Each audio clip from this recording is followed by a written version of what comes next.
அனைவருக்கும் வணக்கம். இன்றைய முக்கியமான செய்திகளை பார்க்கலாம். தமிழ்நாடு மாசு கட்டுப்பாட்டு வாரியத்திலேருந்து ஒரு அனௌன்ஸ்மெண்ட் கொடுத்துருக்காங்க.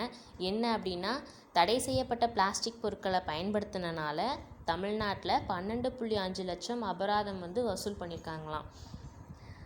இது மூலமாக இன்னொரு முக்கியமான விஷயத்தை தெரிஞ்சுக்கலாம். மீண்டும் மஞ்சப்பை திட்டம் அப்படின்னு சொல்லிட்டு நம்ம எல்லாருக்கும் தெரியும். அது எப்போ கொண்டு வந்தாங்க அப்படின்னா 2021 டிசம்பர் 23.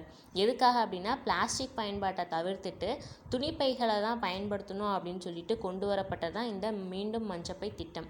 இந்த இயரையும் டேட்டையும் கண்டிப்பாக நோட் பண்ணிக்கோங்க. நெக்ஸ்ட்டு, சென்னையில் 4 மற்றும் 5ஆம் தேதிகளில் முதியோர் மாற்றுத்திறனாளிகளுக்கு இல்லம் தேடி சென்று ரேஷன் பொருட்கள் விநியோகம். இதில் ஒரு முக்கியமான திட்டம் இருக்குது. அந்த திட்டம் பேர் என்னென்னா தாயுமானவர் திட்டம். இது எப்போ கொண்டு வந்தாங்கன்னா 2025 ஆகஸ்ட் 12 இந்த திட்டத்தை ஸ்டார்ட் பண்ணாங்க. இது எதுக்காக அப்படின்னா, 70 வயதுக்கு மேலே இருக்க முதியோர் மற்றும் மாற்றுத்திறனாளிகள் அவங்க 2 பேர்த்துக்கும் வீட்டுக்கே போயிட்டு ரேஷன் பொருட்களை கொடுக்கறது தான் இந்த திட்டத்தோட நோக்கம். இது எப்போ பண்ணுறாங்க அப்படின்னா, ஒவ்வொரு மாதமும் 2வது சனி மற்றும் ஞாயிற்றுக்கிழமைகளில் ரேஷன் பொருட்களை அவங்கவுங்க வீடு தேடி போய் கொடுக்குறாங்க. இந்த தாயுமானவர் திட்டம் அப்படின்னா என்ன, நோக்கம், எந்த இயரு, டேட்டு, மந்த்து எல்லாத்தையும் நோட் பண்ணிக்கோங்க. நன்றி.